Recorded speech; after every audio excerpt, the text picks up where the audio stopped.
오늘 봉독할 하나님의 말씀은 디모데후서 2장 1절부터 13절까지 말씀입니다. 디모데후서 2장 1절부터 13절까지 교독하도록 하겠습니다.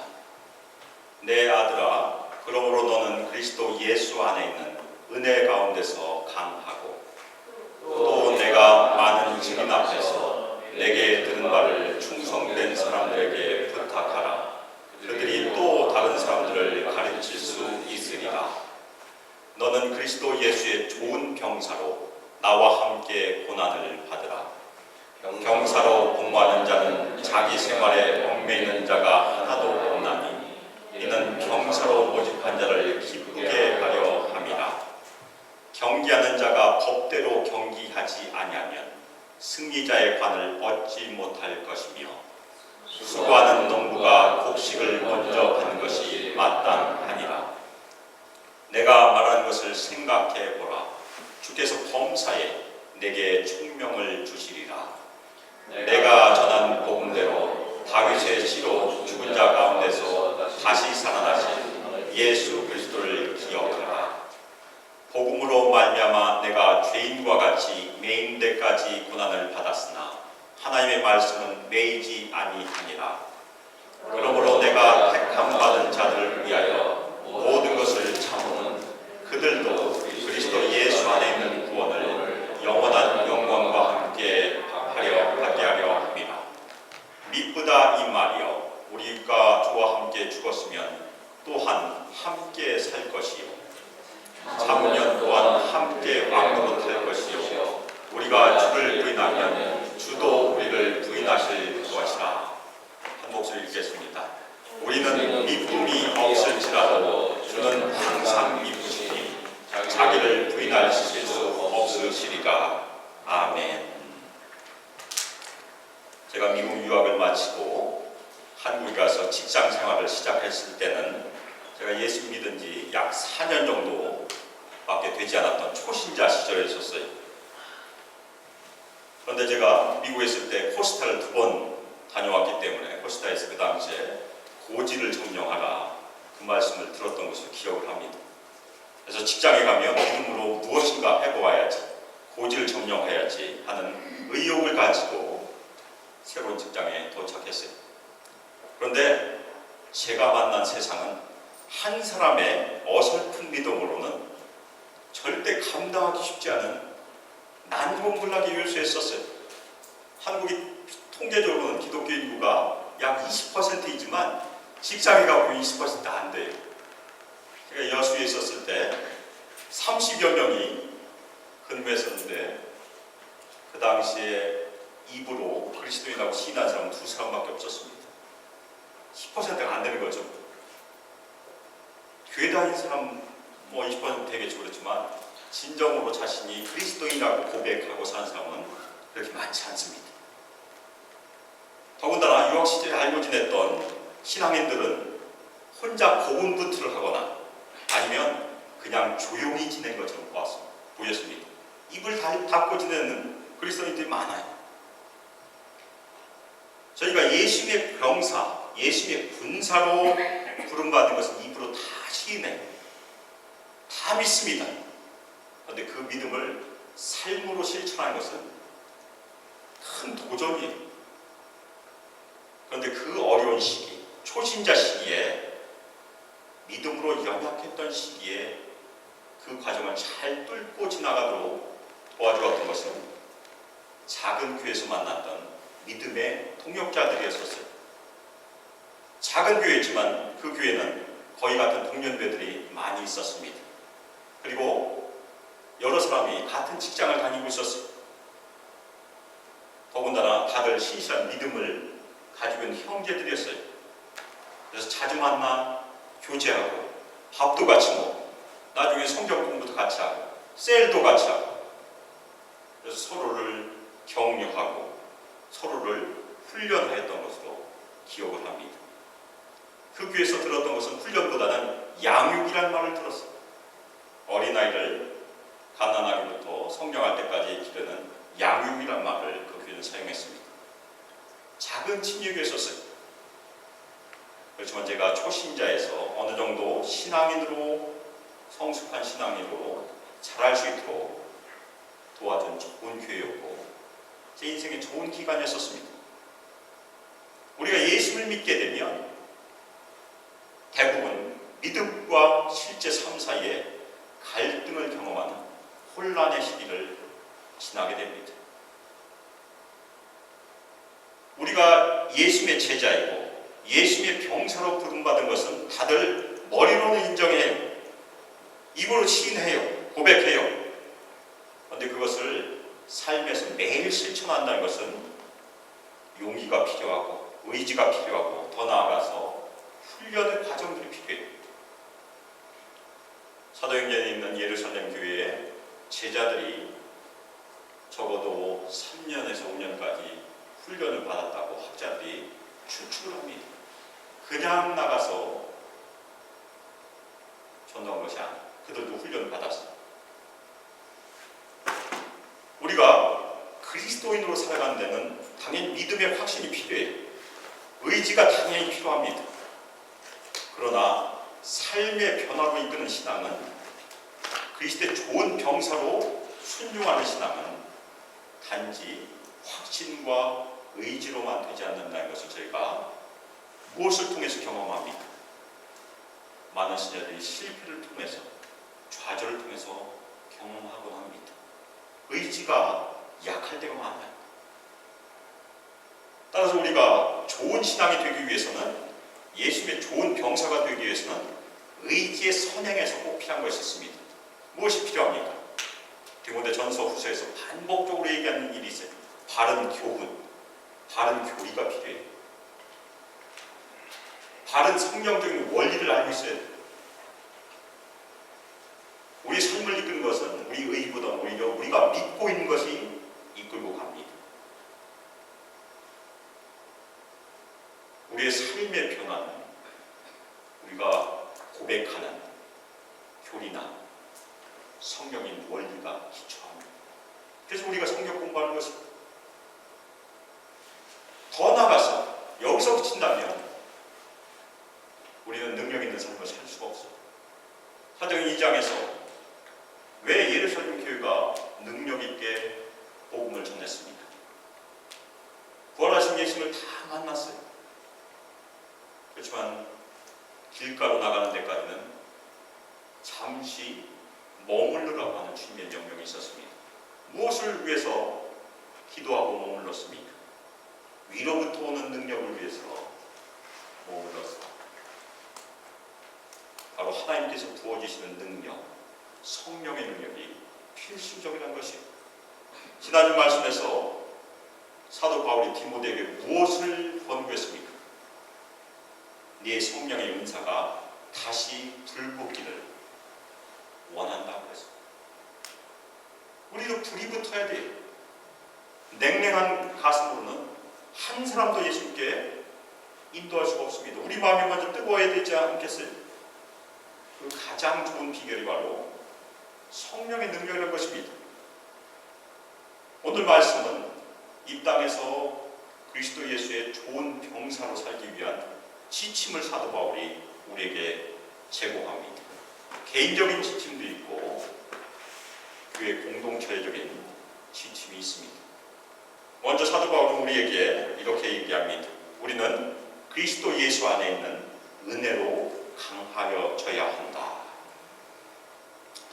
지난주 말씀에서 두려움과 부끄러움을 내쫓아지는 비결이 무엇이었습니까? 두 가지가 있었어요. 하나는 성령의 은사를 불붙이는 것. 그것이 첫 번째고, 두 번째는 그리스도를 아는 지시라고 말씀드렸습니다. 성령의 은사와 말씀은 항상 같이 가요. 그리고 바울이 디모데에게 당부한 것이 무엇입니까?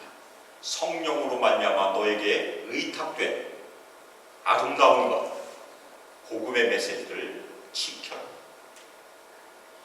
그 다음에 하는 얘기, 내 아들아, 그러므로 너는 그리스도 예수 안에 있는 은혜 가운데서 강하라. 우리 성경 번역은 그렇게 번역하고 있습니다. 그래서 우리가 강하라고 하니까 우리가 스스로의 힘으로 우리의 의지로 강하는 말로 들릴 수 있어요. 많은 영어 번역도 제가 설교를 주면서 여러 영어 번역을 확인해 봤어요. 그랬더니 be strong, 강하라고 번역을 하고 있어요. 근데 원어의 형태는 그렇게 되지 않습니다. 원어의 형태는 누구에 의하여 강하여지다라는 형태를 가지고 있습니다. 제가 확인하다 보니까 영어 번역 중에 복음적인 번역입니다. 최근에 나온 번역 English Standard Bible 버전이죠. ESV는 원어의 형태를 다 살려서 be strengthened라고 번역했습니다. 강하여짐을 받으라, 강하여지라. 그리고 그리스도 예수 안에 있는 은혜 가운데서도 다르게 번역할 수 있어요. 이것을 강하여지게 하는 도구, 인스트루먼트로 번역할 수 있습니다. 그러면 어떻게 번역할 수 있습니까? 사도 바울이 얘기한 것은 그리스도 예수 안에 있는 은혜로 강하여지라는 그런 명령이에요. 그래서 영어로 얘기하면 be strengthened by the means of grace that is in Christ Jesus. 그렇게 번역할 수 있어요. 그런데 누가 주체입니까? 우리를 강하게 하는 사람이 누구입니까? 지난주 말씀과 연결하면 성령 하나님께서 그렇게 하신 것이고, 성령 하나님께서 우리를 강하게 하시되 무엇을 가지고 강하게 하십니까? 그리스도 예수 안에 있는 은혜로 하신다는 것입니다. 그것이 1절 말씀입니다. 우리가 스스로 강해지라는 말씀이 아니에요. 우리가 의지를 사용해서 스스로 강화해졌다 보면 우리가 공격적이 될 수도 있어요. 우리의 능력의 원천은 우리가 아닙니다. 성령 하나님이 우리 능력의 원천입니다. 그래서 성령께서 우리 그리스도인들을 강하게 하시는 도구, 인스트루먼트, 은사, 성령의 은사와 하나님의 말씀이라는 것이 저희가 늘 기억하고 기도해야 될 일입니다. 우리가 이 땅에서 영적으로 강건함을 받기 위해서, 특별히 이 땅에서 능력 있게 살기 위해서 저희가 항상 사모하고 기도해야 될 것이 무엇이겠습니까? 그리스도 예수 안에 있는 은혜, 성령의 은사를 사모하고 기도하는 그런 말씀입니다. 다들 그렇게 기도하시길 주님의 이름으로 부탁드립니다. 다음으로 사도 바울은 자신에게 위탁되었던 복음의 메시지가 있고 디모데에게 위탁되었던 복음의 메시지가 있다고 지난주에 말씀드렸는데 그것을 다른 사람에게 전달하라고 당부하고 있습니다. 또 내가 많은 증인 앞에서 내게 들은 바를 충성된 사람들에게 부탁하라, 그렇게 말하고 있습니다.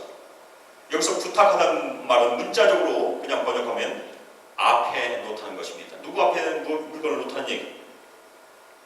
그래서 저희가 보통 위탁하다, 그렇게 디파짓, 지난주에 저희가 디파짓이라고 말씀드렸죠. 그 말이. 그런데 여기 내게 들은 바는 바울이 디모데에게 이미 위탁한 복음의 메시지입니다. 그것을 다른 사람에게 위탁하라는 그런 명령입니다. 특별히 충성된 사람, 신실한 사람들에게 위탁하라. 그래서 이 명령 보통 저희가 이해할 때 복음의 메시지가 한 세대 다음 세대로, 한 세대 다음 세대로 그렇게 전달될 수 있도록 하라는 명령이, 그래서 이것을 1:1 제자 양육에도 적용합니다. 그래서 우리말 번역에 보면 다른 사람이 그들이 또 다른 사람을 가르칠 수 있을 것이다 라고 번역하고 있으니까 복음의 4세대가 있을 수 있습니다. 첫 번째 세대가 누구였었습니까? 바울이 1세대, 그 다음에 디모데가 다른 사람 가르치면 3세대, 또 그 사람이 다른 사람 가르치니까 4세대의 제자 양육을 할 수 있다고 보통 이해를 합니다. 좋은 이해이기도 해요. 그것은 확장된 이해입니다. 오히려 바울이 의미하는 것은 그 얘기가 아니라는 것입니다. 바울은 지금 죽음을 앞두고 있어요. 자신은 디모데에게 복음의 메시지를 위탁했습니다. 그런데 지금 현재 디모데는 다른 사람에게 복음의 메시지를 위탁하지 않았을 가능성이 있다는 얘기입니다. 만일 디모데가 복음의 메시지를 다른 사람에게 위탁하지 않으면 무슨 일이 생깁니까? 대가 끊긴다는 얘기입니다. 그래서 신실한 사람에게 복음을 위탁하라. 그래서 이 구절 하반절은 이렇게 번역할 수 있습니다. 이것을 다른 사람을 가르칠 수 있는 신실한 사람에게 위탁하라. 그런데 여기서 가르칠 수 있는 이 말은 디모데 전서에서 어떤 직분의 영적인 자질입니까? 감독과 장로와 목사의 영적인 자질입니다. 그래서 사도 바울이 디모데에게 지금 당부하는 것은 너와 똑같이 가르칠 수 있는 은사를 가진 사람, 하나님께서 목회 소명을 준 사람을 선택하고 복음으로 가르쳐서 세우라는 그런 말씀이에요. 이 말씀은 현재 교회 상황에서 적용한다면 어떻게 됩니까? 대부분의 지역교회는 다른 데서 신학교육을 받은 사람들을 청빙합니다. 저도 그렇게 청빙을 받았어요. 저는 한국에서 신학교육을 받았고 켄터키에서 신학교육을 받았고 하나님의 인도하신 가운데 소망교회를 만나서 여기 청빙대에서 왔습니다. 그런데 초대교회에서는 그렇지 않았다는 것입니다. 지금 미국에서도 그렇지 않은 교회들이 꽤 있어요. 자신들의 성도들 중에서 가르치는 은사가 있는 사람들을 발굴하고 선택하고 자신들이 직접 교육을 할 수 없으면 신학교에 보낸다는 얘기입니다. 오래전에 제가 알고 있었던 교회는 진짜 그렇게 했습니다. 성도들 중에 가르치는 은사가 있는 사람들을 선발해서 근처에 있는 신학교에 보냈어요. 신학교 바로 옆에 있었으니까 골든게이트, 샌프란시스코에 있었던 그런 교회에 있었습니다. 우리 수망교회도 이것을 기도해야 된다는 얘기입니다. 우리 장년 가운데 하나님의 부르심에는 나이에 상관이 없습니다. 우리 장년 가운데 그리고 우리 청년 가운데 가르침의 은사가 있고 목회 소명을 받은 사람이 일어나길 기도해야 돼요. 그래야 다음 세대가 있습니다. 그리고 그런 장년과 청년이 있으면 우리가 어떻게 해야 됩니까? 당연히 교회에서 그 사람이 사역의 길을 갈 수 있도록 저희가 후원하고 인도해야 되는 것이 우리 교회의 책임입니다.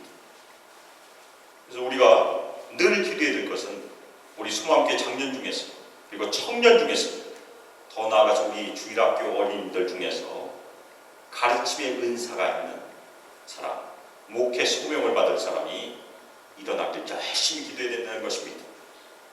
기도 안 하시면 제가 우리 청년들 이름 불러서 매일 기도할 거예요. 좀 겁이 나실 것입니다. 그게 우리가 해야 될 일이에요.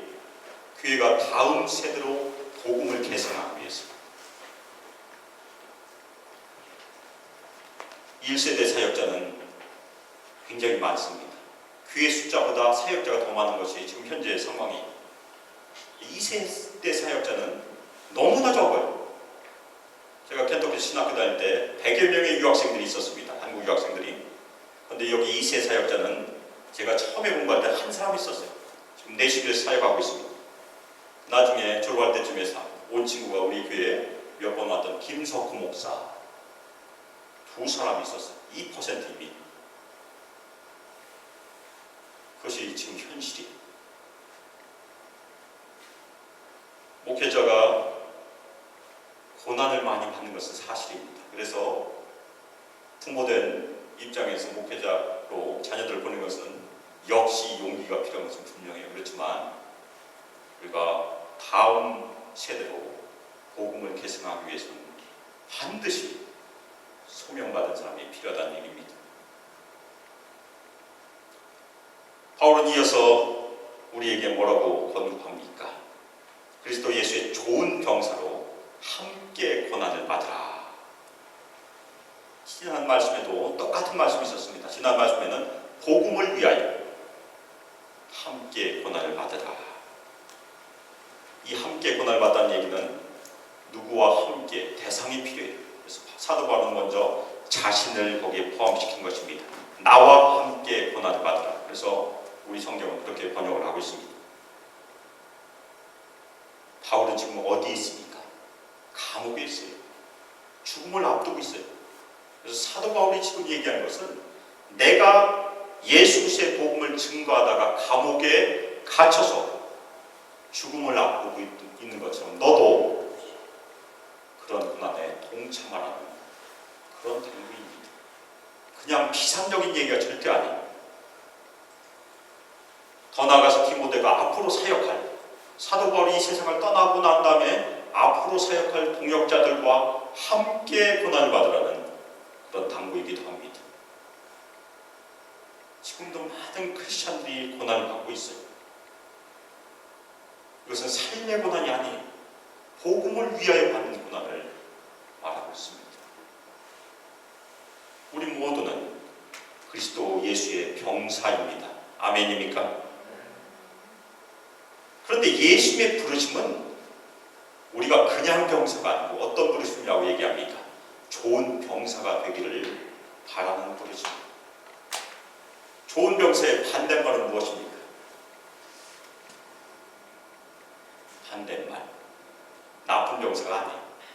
게으른 병사. 그렇죠? 악하고 게으른 종아. 우리는 다 병사예요. 그러면 어떤 병사가 좋은 병사일까? 먼저 나누어지지 않은 마음. 싱글 마인디드. 한 마음을 품고 주님께 충성하는 병사가 좋은 병사입니다. 그래서 그 좋은 병사의 차이를 세 가지로 설명을 하는데, 먼저 병사, 그리고 경기하는 자, 농부라는 세 가지 예로 바울이 설명을 하고 있습니다. 먼저 바울은 병사로 공부하는 자는 자기 생활에 얽매인 자가 하나도 없다. 이 말씀 군대 갔다 오시는 분들은 다 이해해요. 이게 무슨 말인지. 병사의 존재 목적은 어디 있습니까? 전투에 있지 않아요? 따라서 그리스도 예수의 좋은 병사는 복음을 위하여 선한 싸움을 싸우기 위해 존재하는 것입니다. 다른 데 목적이 없어요. 따라서 병사가 자기 생활에 얽매이지 말아야 되는 중요한 목적은 병사를 모집한 예수 그리스도의 마음을 흡족하기 위해서라고 사도 바울은 얘기하고 있습니다. 우리의 대장되신 예수를 기쁘시게 하는 것이 우리의 목적이에요. 물론 좋은 병사가 자기 생활을 전혀 가지지 말아야 되냐? 그렇지는 않아요. 우리도 다 자기 생활을 가지고 있습니다. 근데 좋은 병사는 자기 생활을 가지되 얽매이지 말라는 얘기는 삶의 목적과 우선순위가 달라졌다는 얘기입니다. 지난주 말씀과 연결하면 좋은 병사는 무엇이 분명해야 됩니까? 소명의식이 분명해야 된다는 얘기. 거룩한 부르심의 소명을 꼭 가지고 있어야 된다. 그래서 그리스도 예수의 병사들의 최고의 목적은 무엇입니까? 예수님의 꿈을 이루는 것이다. 예수님의 비전을 이루는 것이다. 그러면 예수님의 비전은 무엇일까? 무엇입니까? 예수님의 비전. 제가 2016년 수영에서 그 설교를 했었는데, 모든 민족으로 예수님의 제자 삼는 것. 그리고 사도행전 1장 8절은 무엇입니까? 땅끝까지 이르러 예수님의 증인된 것. 그것이 우리의 최고의 목적이라는 것입니다. 그것을 위하여 모든 삶의 우선순위를 바꾸라는 얘기. 우리가 사업을 이 땅에서 하고 있습니다. 직장도 다니고, 가정에서 가사일도 하고, 자녀들 양육하고, 우리 자녀들 학교에서 공부하고 다 합니다. 크리스찬들이 똑같이 하는 일이. 그렇지만 우리가 그 모든 일을 하는 중요한 목적이 어디 있는가? 그것이 중요하다는 얘기입니다. 예수님의 부르심에 합당하게 살기 위해서 우리는 사업도 하고 직장도 다니고 자녀들을 양육하고 있습니다. 예수님의 증인 되기 위해서 삶을 통해서나 입술을 통해서나 우리의 모든 영역을 다 통해서 할 수 있는 것이 예수님의 증인된 삶이라는 것입니다. 그래서 그 일을 이루기 위해서 우리의 삶의 우선순위를 우리를 부르신 예수님을 기쁘시게 하도록 조정하라. 그것이 사도 바울의 당부입니다. 예수를 믿기 전에 누가 중심이었습니까? 내가 중심이었어요. 내가 눈을 뜨니까 이 세상이 존재하는 것입니다. 내가 눈을 뜨지 않은 이 세상은 없는 것 아닌가요? 그리고 내 가족과 자녀들이 중심이. 근데 예수님 믿고 난 후에 이것이 저절로 바뀌지 않아요. 예수님 믿고 난 다음에도 나 중심의 사고방식을 많이 갖고 삽니다. 오히려 우리가 헌신하고 순종하고 우선순위를 바꾸는 것이 필요합니다.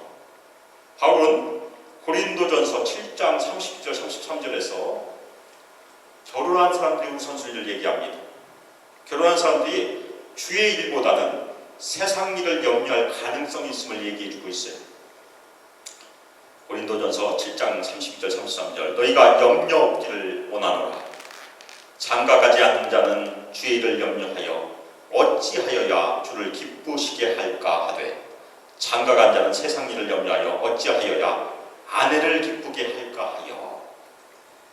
가족이 있고 자녀가 있는 대부분 우리는 우선순위를 확실하지 않으면 이렇게 될 수 있다는 얘기입니다.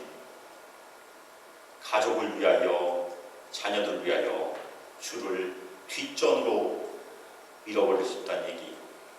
그런 위험성이 항상 우리에게 있습니다. 그것 때문에 우리가 헌신하고 우선순위를 지킨 것이 우리 신앙의 본분입니다. 다음으로는 경계하는 자예요. 경계하는 자는 법대로 경기해라. 그렇게 얘기합니다. 경계하는 자, 운동선수의 최종 목적은 무엇입니까? 승리예요. 달리기 열심히 뛰면 1등을 꼭 해야 되잖아요. 따라서 우리 그리스도인들도 경기를 위해서 부름을 받았는데 어떤 경기입니까? 복음으로 궁극적인 승리를 이루도록 다 부름받았습니다. 그런데 법칙대로 경기하라고 얘기합니다. 만일 운동 경기에서 법칙대로 경기하지 않고 마라톤을 열심히 달렸어요. 그래서 42.10km를 다 맞췄는데 승리 테이프도 다 끊었는데 1등으로. 그런데 결과는 무엇입니까? 실격이 돼요. 실격. 마찬가지로 우리 복음의 일꾼들, 복음을 전하기 위해 경기에 참여한 모든 일꾼들도 하나님의 법칙, 예수 그리스도의 법칙을 따라야 된다는 그런 말씀입니다. 특별히 그 법칙은 지난주 말씀과 연결하면 이 땅에서 복음을 전하기 위하여 고난을 받는 법칙입니다. 복음을 전하는 데는 공짜가 없다는 얘기. 다음으로는 수고하는 농부에 대해서 얘기합니다. 특별히 이 수고라는 것은 예수님의 말씀 중에 수고하고 짐진 자들 그 말씀과 똑같아요. 특별히 아주 녹초가 될 때까지 열심히 일하는 것을 뜻하는 그런 말입니다. 우리 모두는 추수를 위하여 부름받은 일꾼들입니다. 농부의 일이 무엇입니까? 농부는 씨를 뿌려야 돼요. 그 다음에 자라도록 열심히 돌봐야 되고 궁극적으로 가장 중요한 목적이 무엇입니까? 가을에 추수를 하지 않으면 한 해 농사가 그냥 허당이에요. 허당. 추수가 있어야 됩니다. 마찬가지로 우리 복음의 일꾼들은 추수를 해야 된다는 얘기입니다. 상을 받기 위해서는 열심히 복음을 증거하고 전도의 열매, 새 신자들 얻게 되는 것이 우리들의 기쁨이라는 그런 말씀입니다. 디모데는 아마도 여러 가지 어려움 때문에 장애가 있었을 것이고 주눅이 들어있을 수 있습니다. 그래서 디모데에게 주눅 들거나 뒤처지거나 더 나아가서 나태하지 말고 열심히 복음을 증거하는 그런 당부입니다. 다음으로 사도 바울은 우리에게 예수 그리스도를 기억하라고 권면하고 있습니다. 8절에 디모데에게 예수 그리스도를 기억하라 그렇게 말씀합니다. 디모데가 예수를 잊어버릴 가능성이 있다는 얘기가 절대 아닙니다. 중심에 있는 복음의 진리를 마음에 새기라는 그런 권면입니다. 지난주 말씀에서도 그 복음의 내용이 있었고 오늘도 복음의 내용이 있습니다. 아주 짤막하지만 핵심적인 복음의 내용이 바울 자신의 복음, 바울이 전한 복음의 내용이 무엇입니까? 예수는 죽은 자들로부터 일어나신 자, 부활하신 자. 짧은 구절이지만 예수의 십자가의 죽으심과 부활이 복음의 내용이란 얘기입니다. 두 번째, 다윗의 씨이신 자. 이것은 구약의 언약을 성취하신 하나님의 아들이라는 중요한 내용입니다. 아브라함에게, 모세에게, 그리고 다윗에게 약속하셨던, 하나님께서 약속하셨던 언약을 통해서 이 땅에 오신 하나님의 아들, 독생자 그분이 예수 그리스도라는 그런 믿음의 내용입니다. 바울은 그 복음을 전하기 때문에 자신은 죄인이 되어 감옥에 갇혔다고 고백합니다. 그러나 하나님의 말씀은 감옥에 갇히지 않았다고 선언합니다. 비록 고난이 있어도, 박해가 있어도, 여러 가지 장애나 방해도 불구하고 하나님의 말씀은 계속해서 전파되는 능력이 있다고 선언하고 있는 것입니다. 그것 때문에 우리가 지금도 복음을 믿고 있습니다. 바울은 그 복음 때문에 택함을 받은 자들을 위하여 모든 고난을 인내한다고 고백하고 있습니다. 왜 그렇습니까?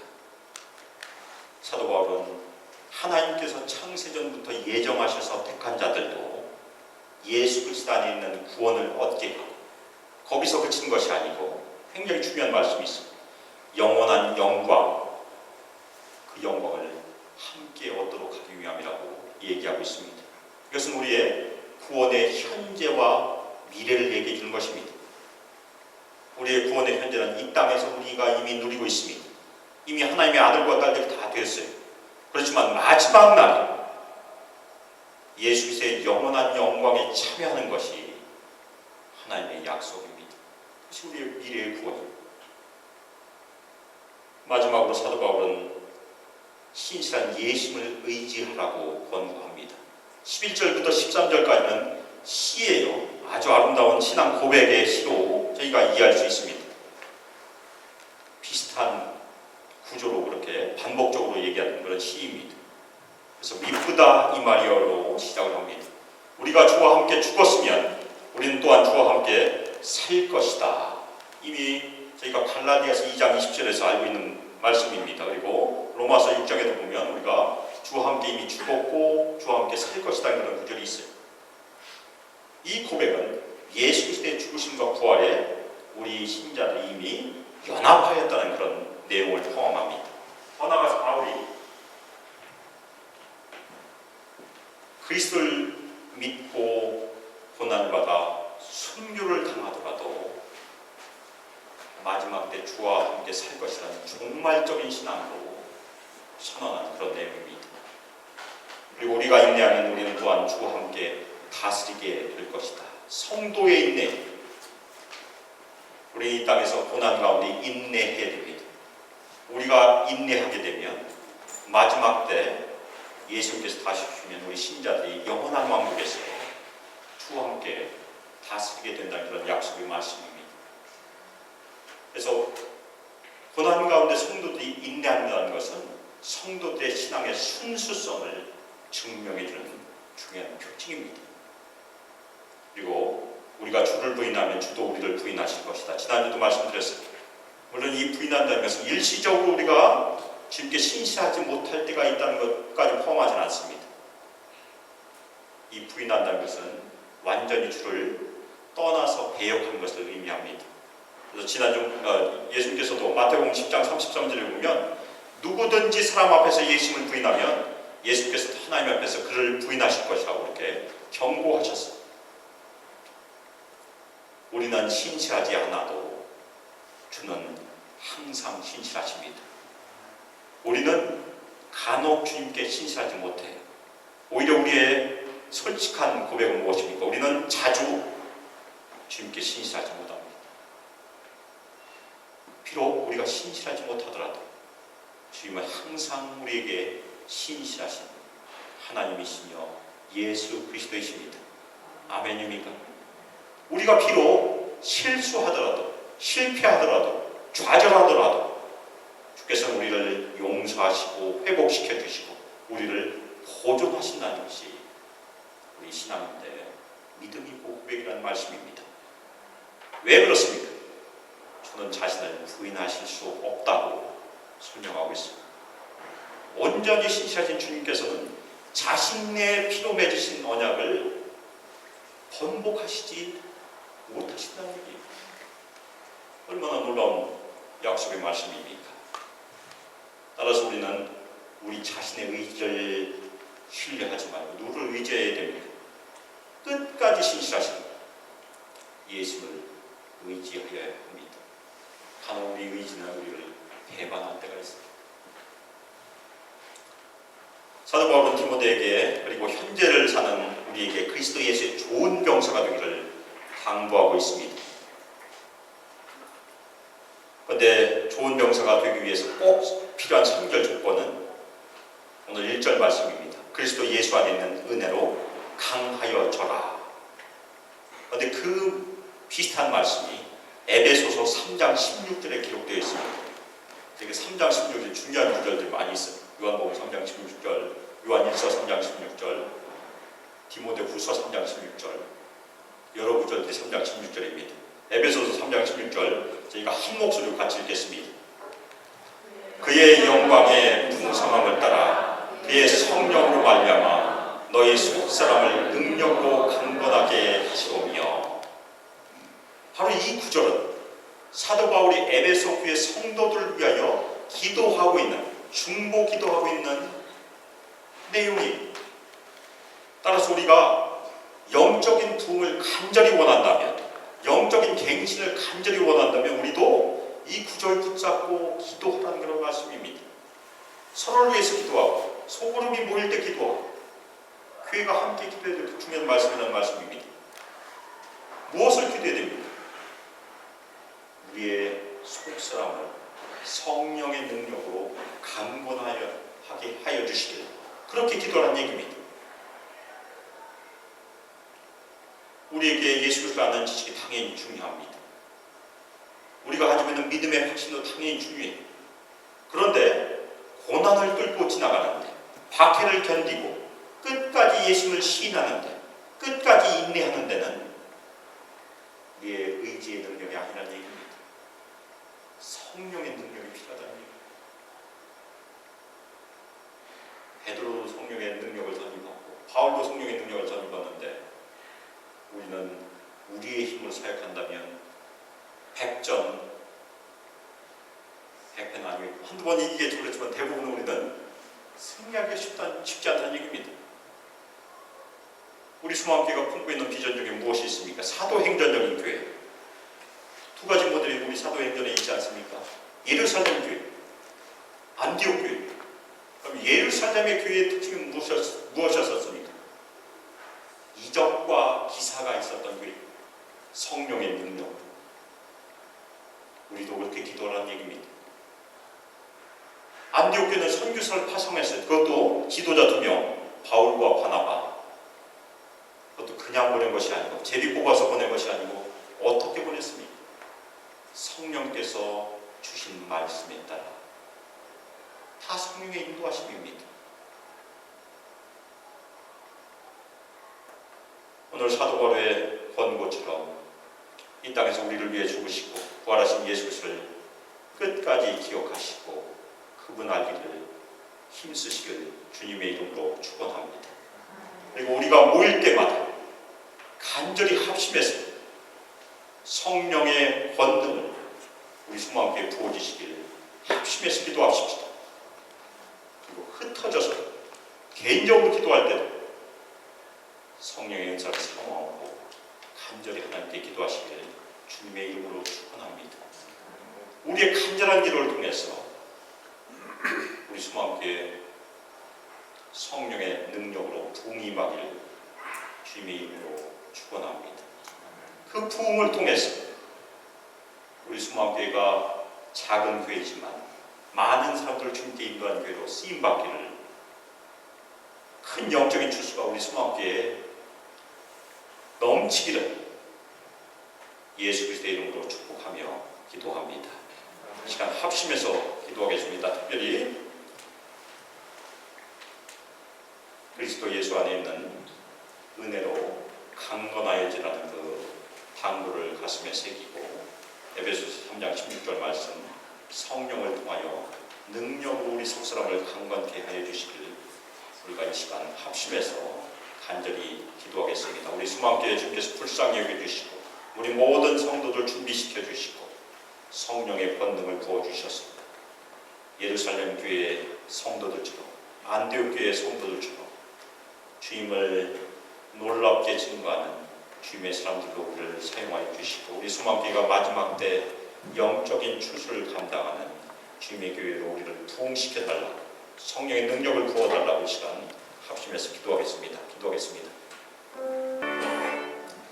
이제는 주 예수 그리스도의 은혜와 하나님의 사랑과 성령 하나님의 교제와 능력 주심이 이 땅에서 예수 그리스도의 좋은 군사로서 주님의 복음을 위탁받아서 주님의 복음을 전파하는 데 끝까지 순종하고 주님께 영광을 올려드리며, 특별히 이 땅에서 부흥을 이루며 예수 그리스도의 계절을 오게 하기를 소망하는 저희 수망교회 모든 성도들 위에 함께 하기를 주 예수 그리스도의 이름으로 축복하며 기도합니다.